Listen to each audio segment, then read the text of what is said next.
Hey guys, thanks for joining me again on my YouTube channel.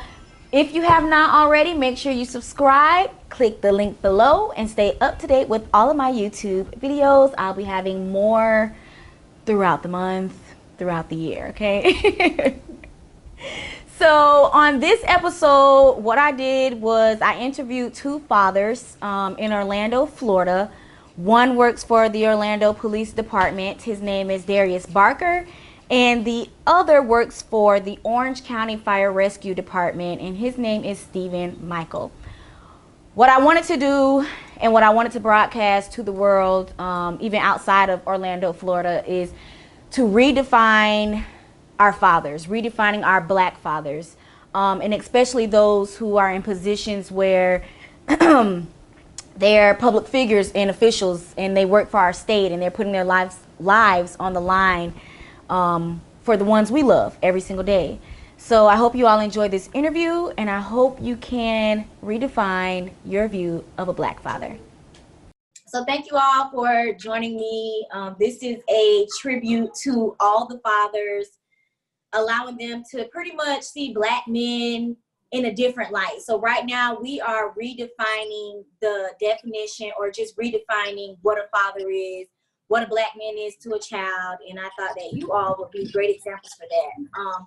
So first person, and I'm gonna do it based off who I see first. So Steve-O, you're first on the list. Father's Day is coming up. Let's talk about what was it like the first time for you to become a dad?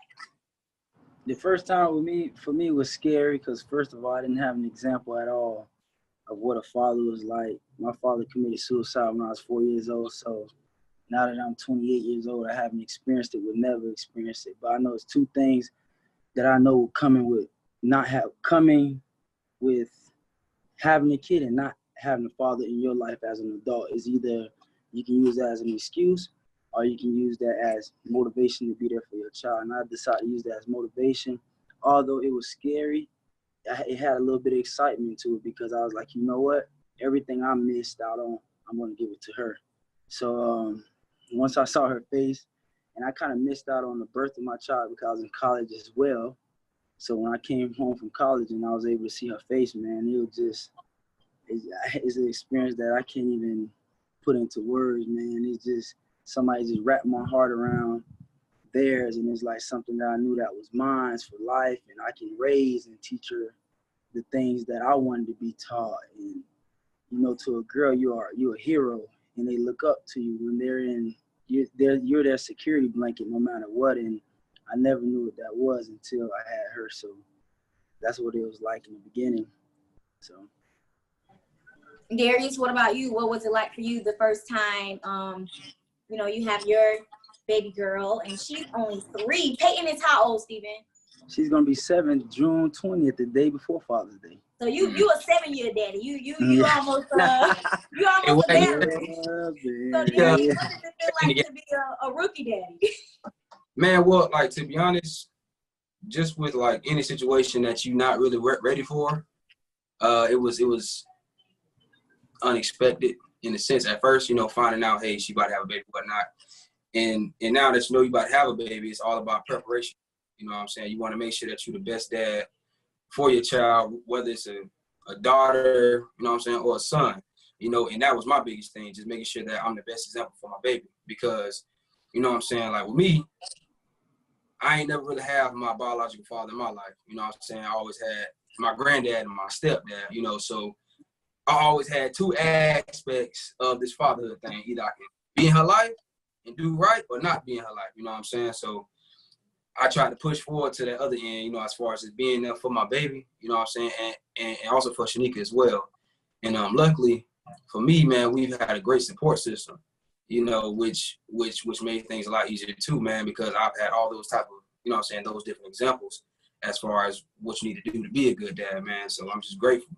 But so far, these 3 years, it hasn't been as hard as most people talk about, you know what I'm saying? Because we got me and Shanika are like just one, and we tight. So, man, I love it. Shoot, I wouldn't change it for nothing. And also, I believe being a father as well has helped me become the man that I am right now. You know what I'm saying? That part. Just like moving a little faster than my homeboys and stuff, you know what I'm saying? Because I still got my friends, they still stand with their mama. I'm like, I can't do that right now. I got to make money because my baby can't be seeing that. You know what I'm saying? Because I don't want her to think that's what it is. So, yeah. But nah, man, but it's been a great experience. I love it. Darius, you mentioned finances and being able to take care of your family. You know, like that's one of the things I think all men are pretty much, they worry about, but they don't like to express that. Yeah. So outside of financially providing as a man in your family, what would be your definition of a father?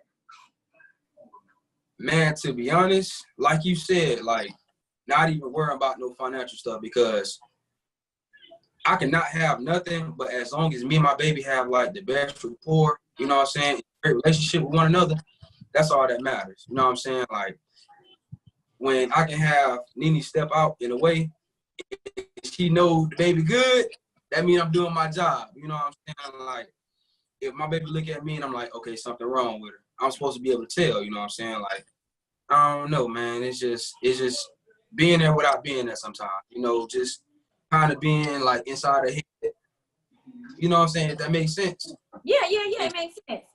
And then Yeah. Steve, you were just getting out of college. So did you ever feel like you equated being able to take care of your child with being a father? Like, did you ever feel that?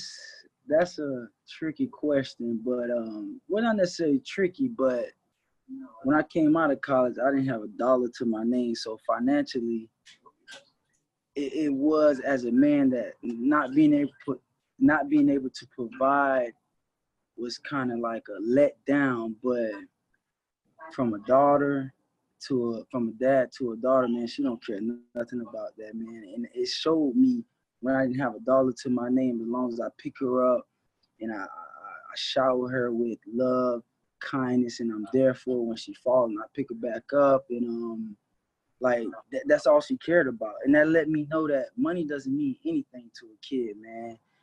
Yeah, they like to be showered with gifts, but it's gonna be a point in life that gifts don't mean anything. They just want you to show up.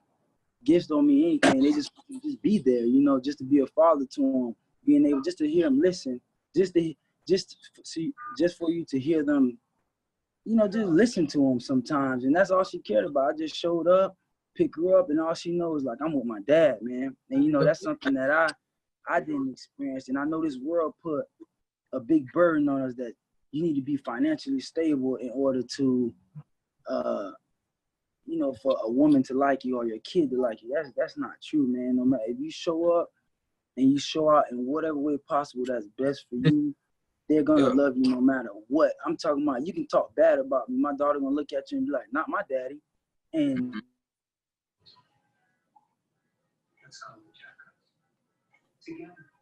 Frozen? He froze on him. Yeah, I think he frozen. Let's see if he get back. You had that conversation with him, like, hey, how was your day? You know, what's going on? And you just spitting game to him. Like that's what they like. You go just on a walk with them, like just now, just went on a walk, get on your bike, let's go. That's what they care about. It's not money. You know, yes, money does help, but I know people that's 19, 20, whatever, you know, older adults that was like, man, I don't care nothing about gift. I just wish my dad was there. Yeah, he showed up with money. That was it. That doesn't mean anything. They looking for a leader, somebody they can follow behind, somebody that an example of what a man is like. So when they go out in this world, if you're not that of their father, it's over. You know. That's it. What you say? They don't even want to talk to you. Right. So it's just consistency. That's all, man. Just consistent. Yeah. Okay, so growing up with or without a father, Darius, you said you grew up with father figures. Steve-O, you pretty much were just raised by your mom? Yeah, I had fillers, you know, Lex Edwards' dad, Boris Jackson. I had little fillers and stuff, but not necessary. I never called somebody a replacement of my dad because I never can even, you know, so do you think that even if you do have father figures in your life, and, you know, we just talking and being open, is there still some emptiness, like before you reach a certain age, where you actually accept the fact that, like, these men who are in my life are my fathers, even though somebody who biologically is not my father. Yeah, it took me a little while to just accept another man as a father figure or a role model, or whatever, because I was empty, man. I didn't know why my dad committed suicide. I didn't know why he didn't want to be with a fine son like me at the time. I'm thinking I'm playing ball, I'm doing my thing, and my mom would even tell me she tell me stories about how me and my dad hang out. We go get a haircut, and he leave me and all that. So in my mind, I'm like, why did he take that away from me? And I can never experience that. But in this world, I would never find out. I gotta move on, and it sucks. But I got my daughter, and I had great feelings that was just as equal to, and I wouldn't change it for nothing in the world. So, Darius, what about you? What was the question again, Vonnie? I'm sorry. Just pretty much like having those father figures in your life. Yeah. Did you still feel emptiness a little bit, ever? 3 years ago, I would have probably said yeah. You know what I'm saying? But after raising your own and everything, it's just like, man, I'm doing great without him even being there, or, you know what I'm saying, even being in my life. I'm doing great as a young man. I'm being great as a father, you know, even as, you know what I'm saying, somebody's boyfriend or whatnot. You know what I'm saying? So like, yeah, like a while ago I felt like that, but now, you know, just growing up and just, you know what I'm saying, just going through obstacles in life and how I've been taking them, man, it's just like I'm good now. Like, so just in general, both of y'all, it sounds like, you know, y'all are saying it's possible. So the people who feel like, or some men who feel like their main excuse is, I didn't have this example in my life, so that's why I'm this way and I'm that way. It's possible to overcome that and still be a different man in somebody else's life. Absolutely. Like that's a piss poor excuse. Like the nights that you mourn without a father, the days that you wish that he was there, and all the great things you may have heard about your dad and all that, like that, to use that as an example that he was not there to not be in your child's life, that's a piss poor excuse. Because everything that I do is because I never had it. You know what I'm saying? That's just my mindset. If I know what it feels like, and if you know what something feels like, and decide not to make it better for the next person, that's a piss poor excuse. That's not an excuse at all. That's not a leader. That is not a man of himself. You know, because you're still hurting. Why would you want your own blood to hurt how you hurt it? You know, that kid is depending on you. When the kids say dad, that's what they mean. They're saying that's my best friend. That's the person I look up to. No matter what's going on in this world, I can call my dad. You know, so yeah. And like just piggybacking on what Steve was just saying, you know, everybody's not, you can't expect also have the same mind. You know what I'm saying? We done seen different things too. So that mind, I know my dad do this, that, it's kind of a window for us. You know what I'm saying? We just took what we had and we kind of ran with it. You know what I'm saying? Something small, kind of way bigger than what it really was. You know what I'm saying? So I mean, yeah, it's a horrible excuse. You know what I'm saying? To say have this or that, because you can do all things. I know it sounds cliche, but you can do all things if you know what I'm saying, believe in yourself. So. You know, because I've been through several generational curses that I broke. That is not one at all that pain could even fathom at all. And I understand not having an example, because that is a big deal. It happened to a lot of our young black men, is that our father wasn't around. We raised from the streets. So I get it, because you don't know what you don't know, you know, and I believe in that as well. But somebody got to be the example. Somebody got to break it. Somebody has to take over that, you know, that issue and conquer it to show that there is. But if you definitely have a good filler in your life, maybe your stepdad, your granddad as Darius step into place, you have that example. If you have no example, I can kind of understand, but hurting is hurting. You should be able to think about the things that, okay, you know, I don't want to do this, because the nights that I was crying, I was calling my daddy, he didn't show up, he didn't come to my football games, he didn't come to, you know, my school stuff, he didn't come to my prom, whatever may have you that he didn't come to, you know what that feels like. But curses is real. It honestly is. So, you know. Well, thank y'all for sharing that.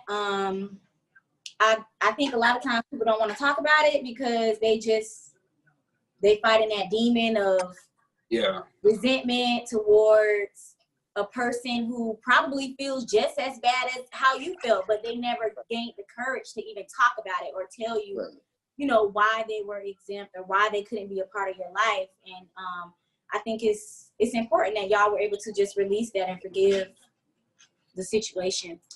Okay, so turning the tables a little bit, let's go into y'all's careers.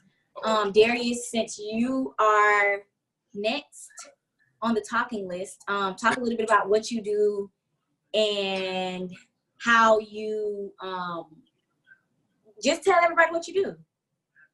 All right, well, it might not look like it, but I work for the police department here in Orlando, Florida. It has been one of the most rewarding careers I've ever stepped into, especially like young male.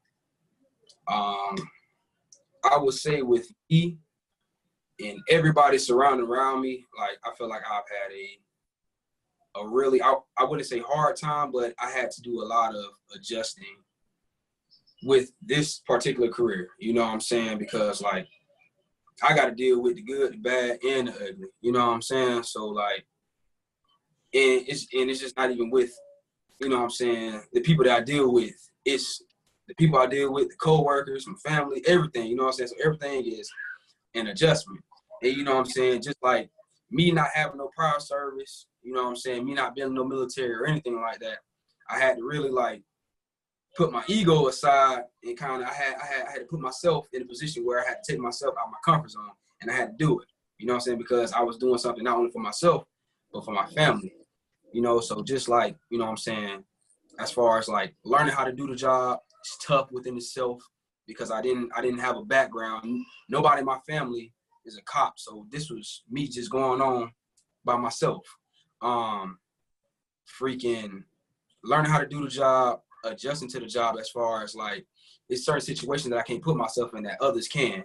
So like when I got squad mates going out to a call over on Jackson Street or Paramore, and I know half of them cats, I can't do, you know what I'm saying, or say the things that they're saying because of the mere fact that I have a rapport with these guys already. You know what I'm saying? And they know who my family is, you know, so I gotta take every situation differently than others. You know, so I really had to do a lot of adjusting, man. But it's been a great career. I wouldn't change it for the world. Man, I've built so many relationships with people, especially within the community, man. Because you know, I work over in like the Paramore, in a Gore area, Jones.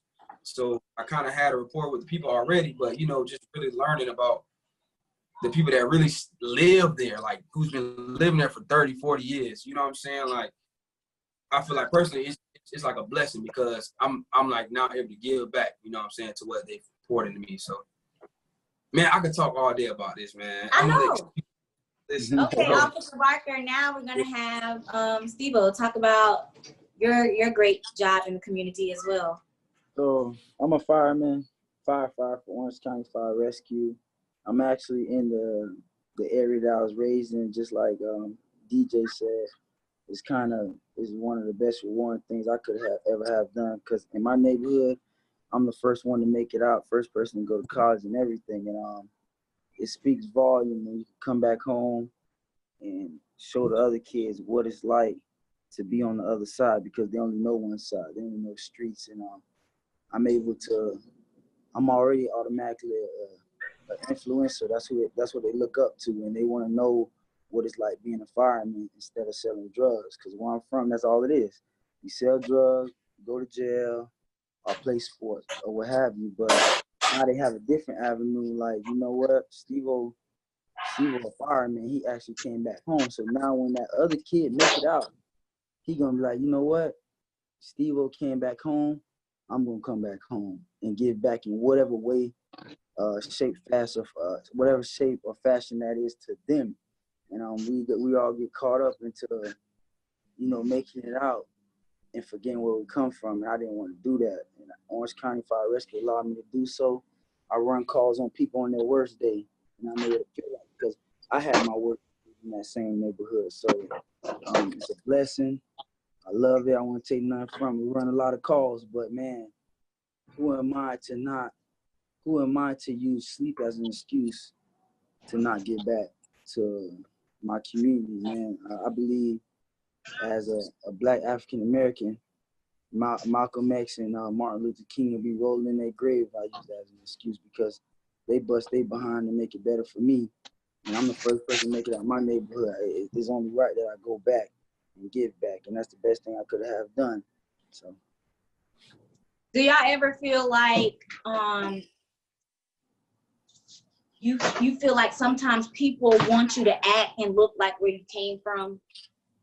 And did you ever have to battle with that? Like, just because I came from here, or don't mistake that I forgot where I came from, or don't mistake that you could talk to me or look at me any kind of way because I am still a product of my surroundings. I guarantee you DJ going through that right now. Police brutality, they looking at him like, and this happened to me last week. I was helping this guy out, I'm like, look, man, just get on the stretcher, gonna take you to the hospital.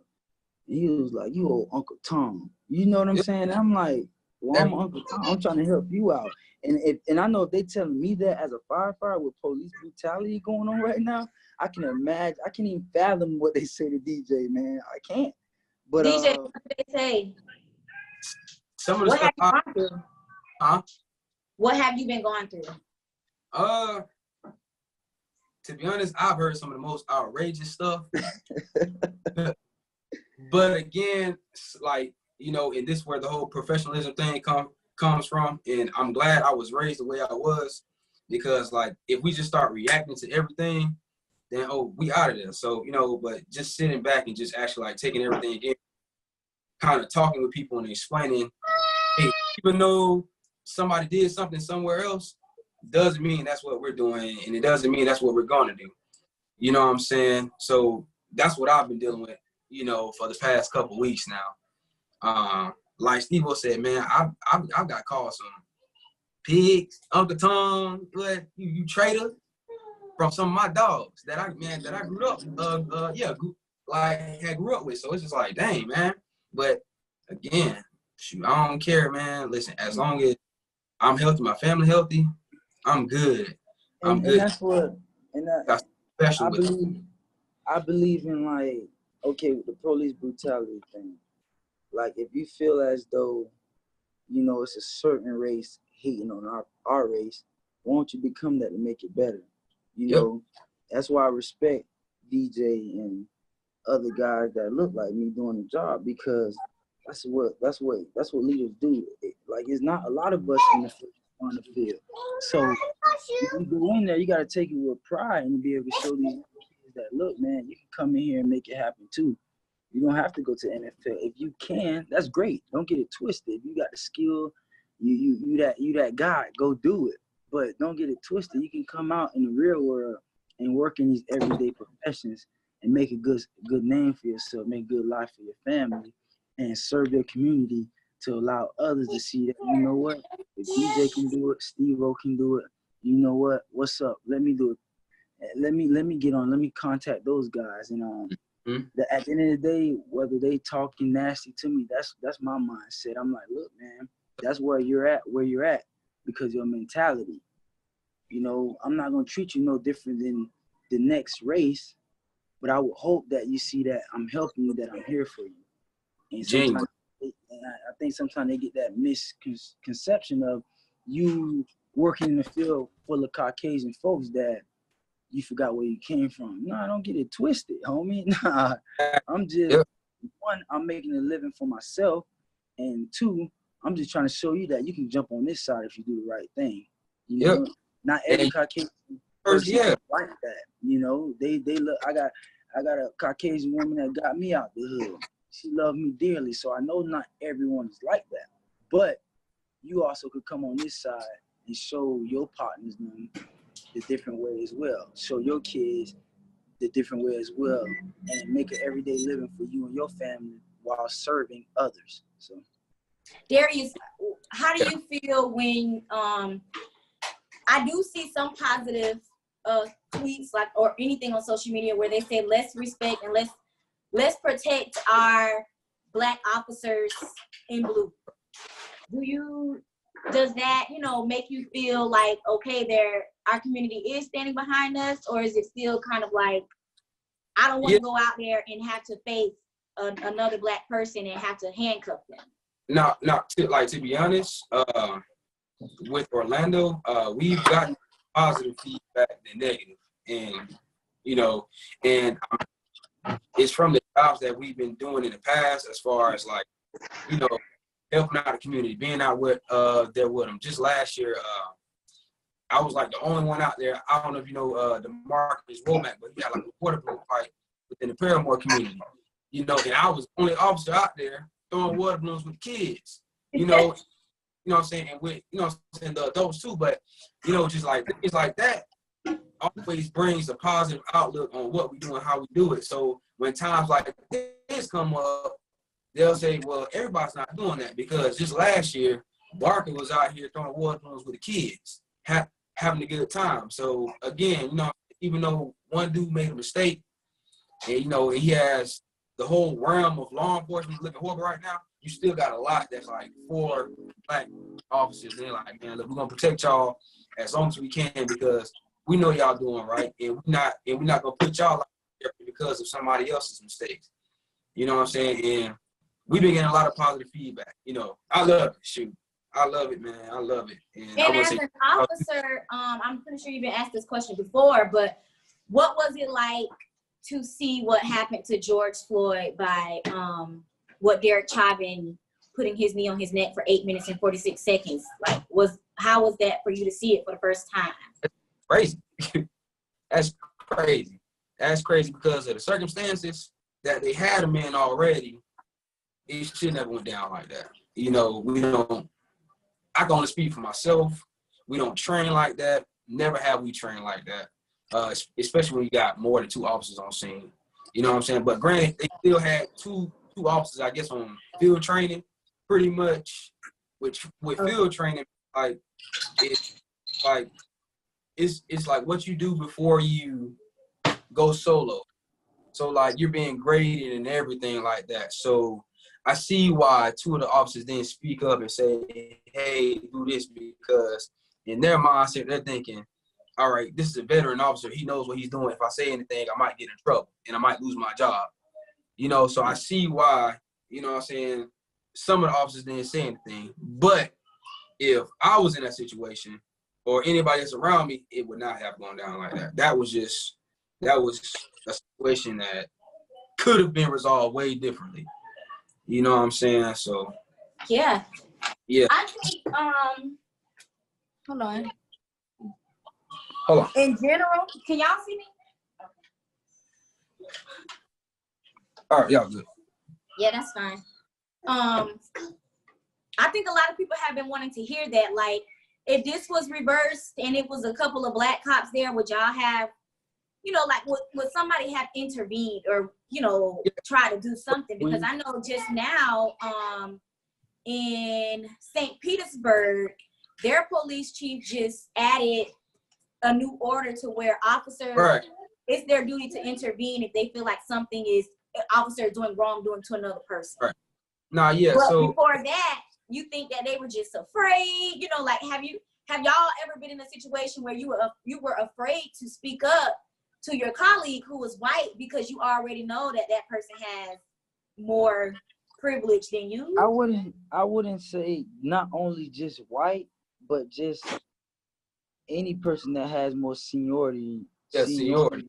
When you actually get into the field, it's taught to shut up. They should make the best decision. You shouldn't say anything. And when you build that mentality, that's what happens. It's like playing sports, being a freshman. I'm not coming in, even if a senior is doing something wrong, saying, hey, bro, you're doing something wrong, because you're taught to be like, you're the new guy. You just got in the field. You don't understand anything. You haven't even witnessed or been through anything in this field, so be quiet and take the training.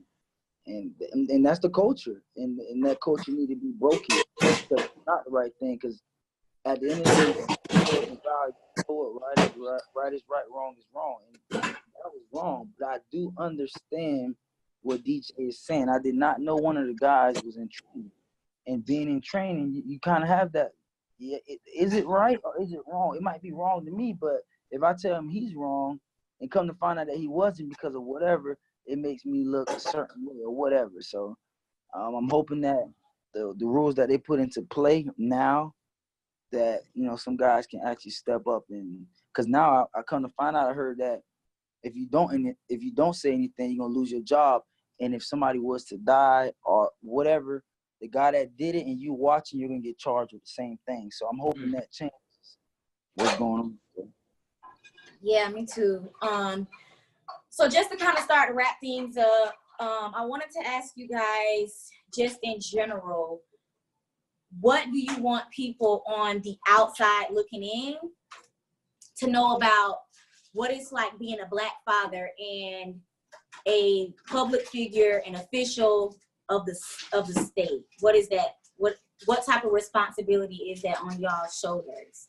And Darius, we can start with you. Oh, okay. Well, pretty much, you can't lose your cool with anything that you do now. Because you're held to such a high standard, and just coming from high school all the way up to college, I was always held to a higher standard. By not only my family, but my peers, from the young cats, that was in the band back at Jones. They was always looking up to me. It's just like when you get on this stage, so I mean, just keeping a level head, always keeping God first, just like the first and foremost. You know what I'm saying? The first thing you need to do, keep God first. To my people, to the outside looking in, the main thing I want to say is, like, I know things are like tough right now, especially for the Black community, but like, yeah, I see us protesting and whatnot, and speaking up, but it's going to take more than for us just to protest for 3 or 4 days and think stuff gonna change. When we have these community meetings, with the police chief, with the fire chief and everything, we need you guys to start coming out and actually being interactive so we can get certain policies and whatnot changed. If you guys really want to see it change. Like, we can't just wait till somebody got a knee on their neck and they're passing away to start saying something, because by then it's too late. So I feel like it's my responsibility, to kind of put that out there, so it's gonna take all of us, not just me, not just Steve-O, not just Giovanni, man. It's gonna take everybody to kind of change this thing around, in which we live in right now. We live in a tough situation right now, but I feel like right now we the only ones that can change it. And the only way we can change it is if we get up and we go do it. So that's where I'm at with that. But man, I love what I do. I love the responsibility that I have.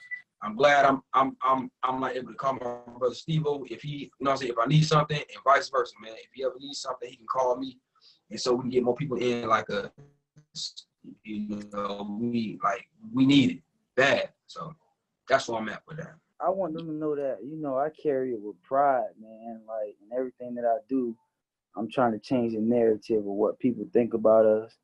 I'm trying to change the narrative of what's going on in this world in general as a Black man, because we carry a lot of burdens when it comes to, a job, when it comes to stereotypes, when it comes to just walking this earth as a Black man. I have to be cognitive and know what these people think of me when I step on the grounds. And as a Black man, as a Black first responder, I know what my people think of me when I step into their home as a Black man. Some may think that I'm here to actually save their life, and some of them may think that I am an Uncle Tom, or I'm a person that will let my colleagues do to them something bad that I would not say, which would not say anything which is not true. And I love what I do, man. I like the adversity. I love the things that come with being an African American man, because it builds character. One, and make you stronger. Like, I can make it through anything. You know what I'm saying? I'm changing the narrative in everything that I do, and I'm hoping that one may see me and do the same thing as well. Jump on board and be like, you know what? If Darius can do it, Steve-O can do it. I'm gonna jump on board as well. But at the same time, I got to make sure that I'm coming home to my family safe and Fam- at peace. At peace. Yeah. I can't bring what the world think of me home, because home think of me different. At home, I'm really to them, I'm a hero. I'm that guy. I'm the guy that run the house. They're looking up to me, and I can't bring all that stuff that's going on in the world home, because it's just a different animal. But I will hope that one would see that, you know what, it's another black man that's trying to do good, and let's jump on board with him. Like DJ said, it's gonna take more than just protesting. It's gonna take more than just riots and all this thing that's going on. Like, you gotta show up, man. If you're gonna show up, you gotta do it 100%. When another black kid is mourning or whatever, show up for him. Be that filler for him. Don't just look at him and be like, oh well, he don't know how to act right. I'm done with him. Like, you gotta do it and show up for these kids, whether the outcome is gonna be positive or negative. You can't pick and choose what kid you're showing up for. You can't just protest for 3-4 days and think that it's going to be over. Let's change the narrative. Let's step up. Let's be good fathers. Let's be good citizens of the world. Let's not, wrong might have been done to us, but let's not carry that hate and show something different. It's all right to step up your game. If somebody doubting you, step up. You know what I'm saying? Like, don't show them, don't prove them right, prove them wrong. Automatically, when I step on scene, when I'm doing something, I'm a paramedic now, so I'm the leader of the scene. They don't expect me to be able to lead the scene, but I go ahead and grab my bow tie and twist it up, because I'm ready. I'm ready to prove whoever think that I can't wrong and change the narrative. So that's what I would think one would think of me. That's what I want them to think of me as well. So. Yeah, well, y'all definitely changing the narrative.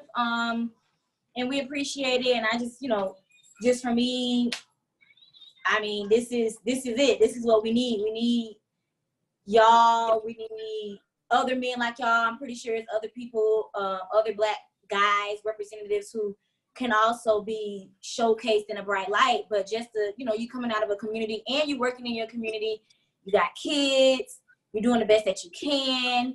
I think everybody, sometimes they think if you looking on the outside in, that sometimes people's life was sweet unless you tell your story.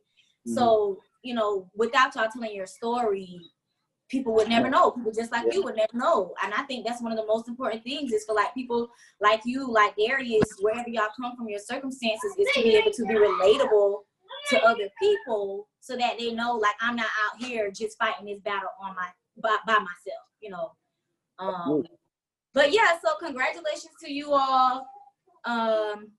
Is there anything else that y'all wanted to touch on before we end the conversation? Just in case I missed something.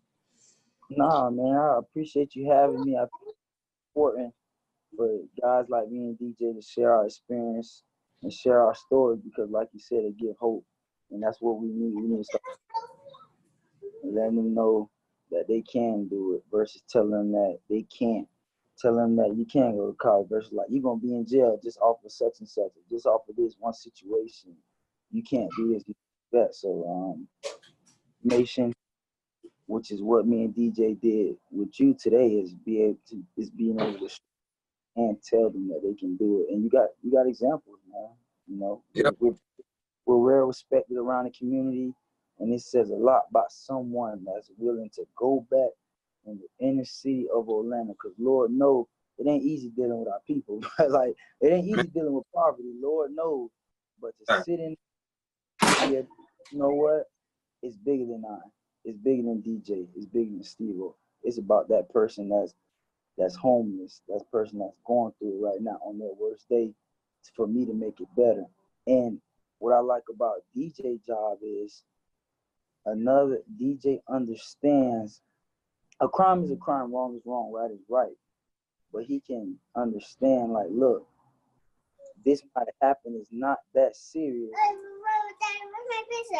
Because I with that situation, like, you know, if you selling big weight of drugs, you gotta go to jail. It is what it is.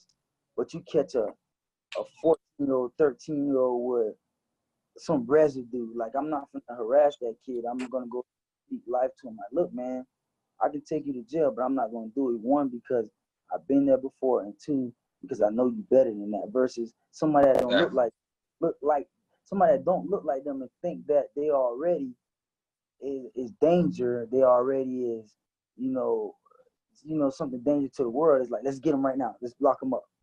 You know, Yeah, and like do is block somebody. You know, so yeah, like what he was saying, man. When I became a cop, I didn't become a cop to be a cop.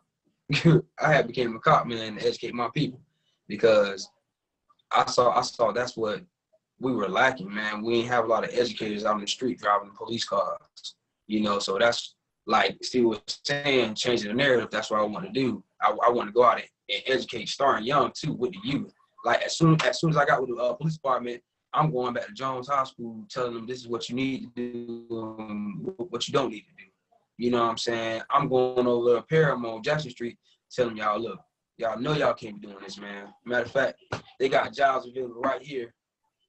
They hiring kids right now, man. You know what I'm saying? Y'all take yourselves out of this situation, because you don't have to live this lifestyle, you know. And you know, when it's coming from a black man, I feel like they tend to kind of actually listen and they respond differently than it would come from a Caucasian counterpart, you know. So again, you know, we need more genuine black brothers like myself and Steve out doing these first responder jobs, you know what I'm saying? Because, like, they have a high pedestal, man, whether people want to believe it or not. So, man, don't be scared to do it, man. Y'all can do it. Shoot. We out, man. We did it. We prime examples, man. So, go ahead, Bunny. No, go ahead. I want you to finish. Nah, yeah. So, I mean, I was pretty much done. Just like, yeah, man, you can do it. You can do it. And I love hearing Steve-O's story every time, because I know Steve-O, you know what I'm saying? We played football together, so I know exactly what he's talking about. You know what I'm saying? Like, we were sharing gloves, you know what I'm saying? You know what I'm saying? So I understand where he's coming from, and I know what he's talking about. And he's genuine about what he's talking about. And he's a prime example of you can make it out of whatever situation. You know what I'm saying? And vice versa, you know. My situation not like Steve-O's, but at the same time, I still had to overcome obstacles in my life.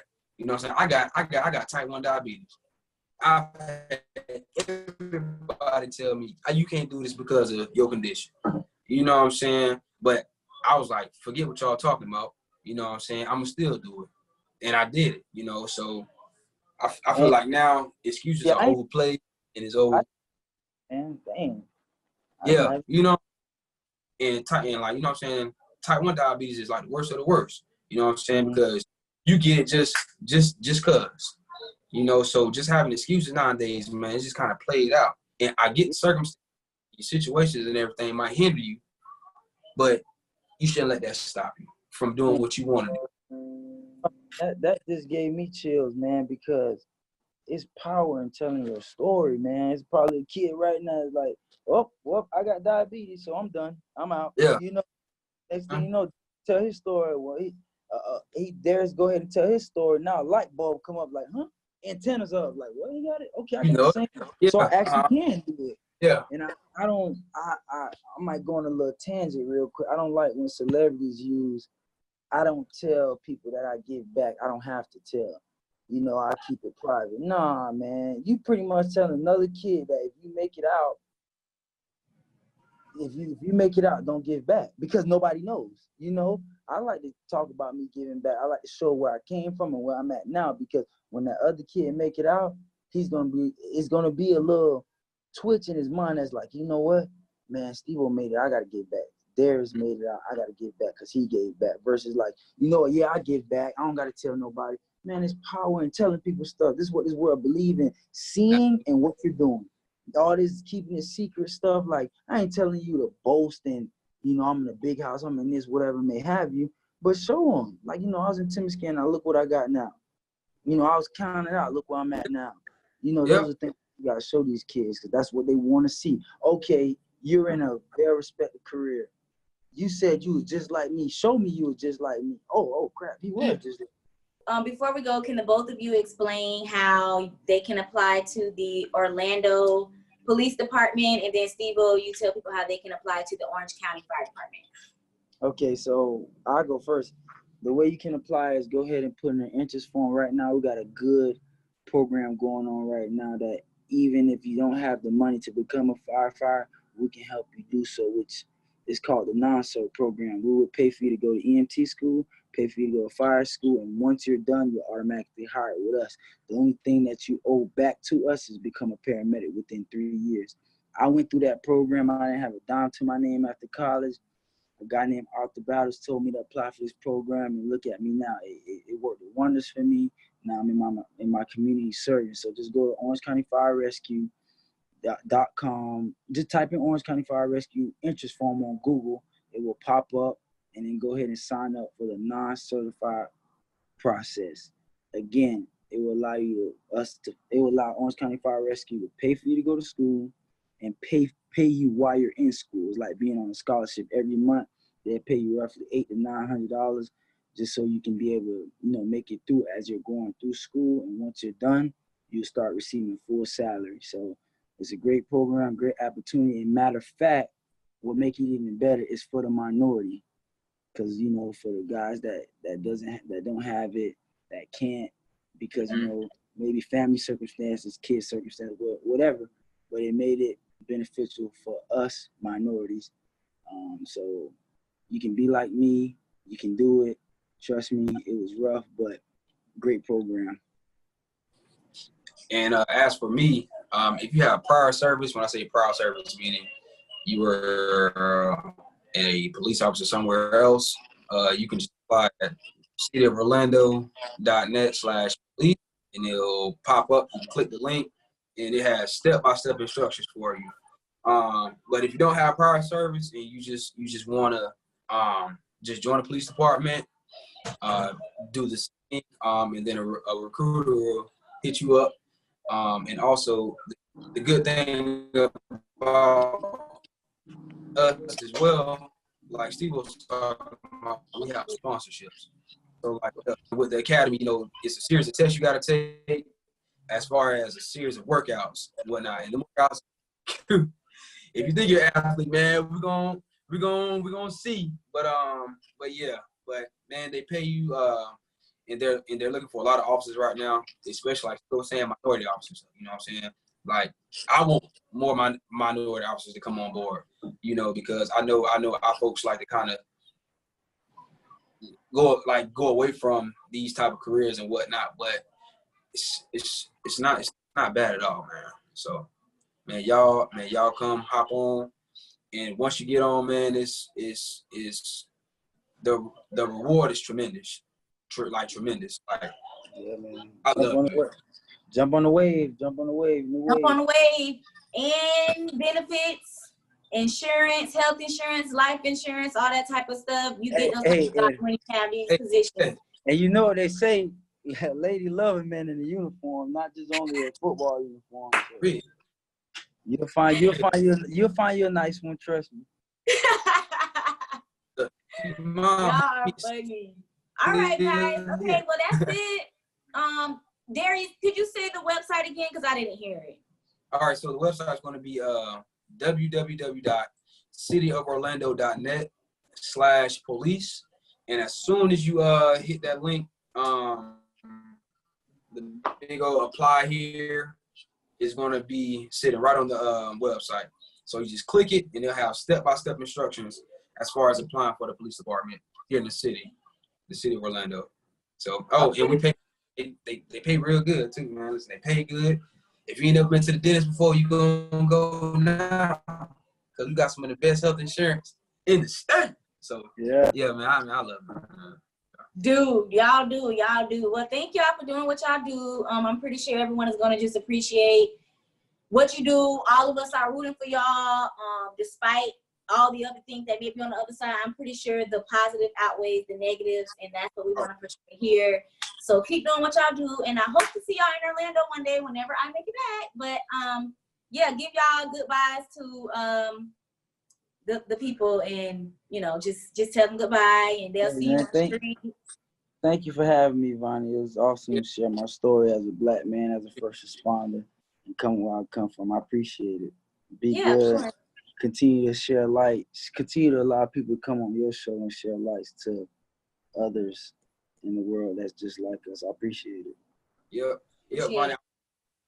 Thank you, and appreciate you, and you keep doing what you're doing, man, because I see you doing your thing, man. You know, you got a real positive look right now. So don't stop what you're doing despite what people tell you.